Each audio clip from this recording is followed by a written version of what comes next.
최근 몇 년간 중국 인플루언서들 사이에서는 명언이라고 불리는 독특한 풍조가 새로운 트렌드로 떠올랐죠. 이 명언이라는 단어를 우리말로 해석하자면 명품력 컨셉으로 컨텐츠를 제작하는 인플루언서들을 약간의 풍자 섞인 어투로 부르는 일종의 신조어라고 이해하시면 좋을 것 같아요. 많은 인플루언서들이 조회수를 올리기 위해 노출이 많은 섹시한 옷을 입고 다양한 체험을 하며 명품 이미지를 내세워 눈길을 끄는 사진이나 영상들을 올리고 있죠. 대표적으로 농지에서 의도적으로 매혹적인 자세를 취하는 농원, 섹시하고 고급진 드레스를 입고 재래시장에 가서 장을 보는 채원, 병원에서 환자복을 입고 명품백이나 액세서리를 자랑하는 병원 등이 있습니다. 이들은 과장된 행동으로 사람들의 주목을 끌고 있으며 그 목적 또한 아주 명확하죠. 바로 가장 빠른 시간 내에 손쉽게 돈을 벌고 유명세를 타는 것입니다. 이 같은 현상은 점점 더 많은 비판을 받고 있으며 그들이 단지 조회수만 올릴 수 있다면 방법 수단을 가리지 않고 돈을 벌려고 한다는 점에서 많은 네티즌들의 질타를 받고 있죠. 오늘은 최근 중국 인터넷에서 화제가 되고 있는 다양한 명언 유형들에 대해 알아볼게요. 첫 번째,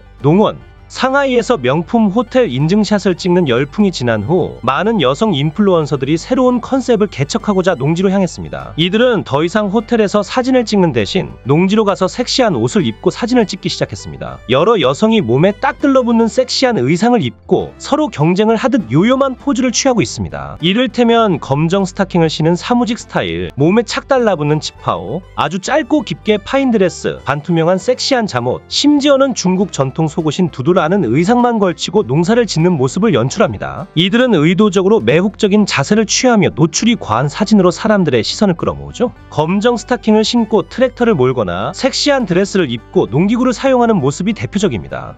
하지만 이들의 행동은 실제 농민들의 현실과는 너무나 거리가 멀어 비난을 받고 있죠. 농민들은 농지에서 긴 소매와 긴 바지를 입고 부츠를 신으며 철저히 몸을 가립니다. 이는 농지에는 거머리 같은 해충이 많아 조심하지 않으면 물릴 수 있기 때문이죠. 그러나 이 오로지 조회수만을 목적으로 하는 농원 인플루언서들은 오히려 노출이 심한 옷을 입고 포즈를 취하며 실제 농사와는 아무런 상관없는 기괴한 행동을 합니다. 촬영이 끝나면 당연하다듯이 그들은 옷에 묻은 흙을 털며 불쾌한 표정을 짓고 서둘러 현장을 떠나죠. 그들이 올리는 게시물에는 농사일은 정말 힘들다는 감성적인 글귀가 적혀 있지만 실제 그들은 농사를 경험해 본 적도 없을 뿐더러 농기구의 용도조차 제대로 모릅니다.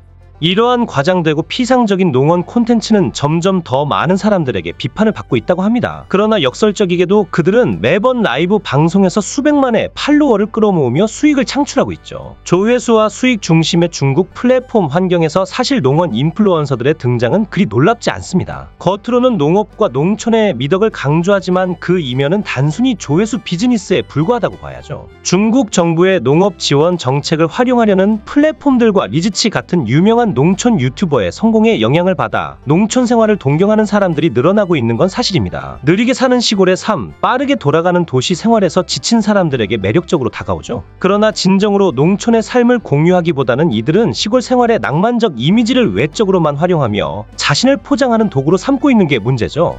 이 같은 트렌드는 단지 농원에서 끝나지 않습니다. 명언의 또 다른 계열의 채원이라고 불리는 새로운 유형의 인플루언서들이 등장했는데 이들은 고급 드레스를 차려입고 재래시장에서 장을 보는 모습을 연출합니다. 한 인플루언서는 정교한 드레스와 하이힐, 과장된 모자를 쓰고 시장에서 고기와 채소를 든 채 런웨이를 걷는 듯한 모습을 보여주었습니다. 이러한 연출은 시장에서 장을 보던 주민들에게 크게 주목받았고 신선하고 이색적이라는 평가를 받았죠. 그녀가 올린 5개의 영상은 순식간에 10만 명 이상의 팔로워를 끌어모았습니다. 하지만 일부는 단순히 흥미를 끌기 위한 과장된 행동이라는 비판을 받았다고 하죠. 최근 이 채원들을 가장 뜨겁게 만든 사건은 명품 브랜드 프라다가 상하이에서 운영한 이색적인 야채 시장에서 시작됩니다. 이곳은 평범한 채소를 판매했지만 환경에서부터 포장까지 전부 프라다 스타일로 꾸며져 고급스러운 분위기를 자아냈죠. 특히 야채 포장지에 크게 프린트된 프라다 로고가 사람들의 관심을 끌었습니다. 심지어 시장에서 20위안 이상 구매한 고객에게는 프라다 로고가 새겨진 종이 쇼핑백을 제공했는데 많은 사람들이 이 쇼핑백을 얻으려고 긴 줄을 서며 열광했습니다. 하지만 이 과정에서 문제가 발생합니다. 한 인플루언서는 채소를 구입한 후 시장에서 사진을 찍고 나서 막 산 채소를 길거리 쓰레기통에 버리는 모습이 포착된 것입니다. 이 장면이 공개된 후 많은 네티즌들은 그녀의 행동을 비난하며 음식 낭비가 지나치다고 지적했죠. 이처럼 일부 채원들은 장을 보는 척하며 음식을 낭비하는 모습을 보이기도 했고 이런 행동은 대중의 강한 비판을 받았다고 하죠. 특히 세계 곳곳에 굶주림에 허덕이는 사람들이 많은 상황에서 이런 행동은 더욱 심각하게 받아들여졌습니다. 한편 또 다른 형태의 명품녀 불원 인플루언서라는 새로운 컨셉도 급부상했죠. 이들은 명품을 활용해 불교와 관련된 이미지를 내세우며 사람들의 주목을 받았습니다. 불원 인플루언서들은 고급 저택에서 명품 액세서리를 착용한 채 경전을 필사하거나 명상을 하는 모습을 촬영합니다. 또한 직접 절에 가서 몸에 딱 붙는 치파오나 섹시한 승복을 입고 불경한 포즈를 취하며 사진을 찍는 모습도 보였습니다. 이러한 콘텐츠는 불교를 상업적으로 이용했다는 비판을 받으며 논란을 일으키고 있죠. 이 불원 인플루언서들의 콘텐츠는 종종 명품 액세서리와 연결된다고 해요. 그들은 불교적 분위기를 강조하기 위해 담백하고 소박한 색감의 옷을 입는 한편 진주나 비취 같은 고급 액세서리를 착용해 고급스러움을 더합니다. 일부 불원은 자신의 귀를 불상처럼 보이게 하기 위해 귀에 필러까지를 주입한다고 합니다. 심지어 디올 핸드백을 들고 승복 안에 화려한 드레스를 입은 채 사진을 찍는 경우도 있습니다. 겉으로는 불교적 분위기를 내세우지만 실제로는 상품 판매를 목적으로 하고 있죠. 이들이 판매하는 상품 중에는 의류, 기념품, 심지어 몇백 위안짜리 불교 테마의 팔찌와 목걸이도 있다고 합니다. 일부 상품은 실제로는 저렴한 도매시장에서 구매한 뒤 고가의 브랜드 이미지를 입혀 몇 배로 비싸게 판매한다고 하죠. 이들은 또한 명상 수업이나 영성 워크숍을 운영하며 부유층 고객들을 대상으로 수익을 창출하기도 합니다. 일부 불원 인플루언서들은 한 달 만에 수십만 명의 팔로워를 얻고 그 이후엔 팬들을 상대로 상품을 판매하며 거대한 수익을 올립니다. 아니 하다하다 이제 종교까지 건드리는 건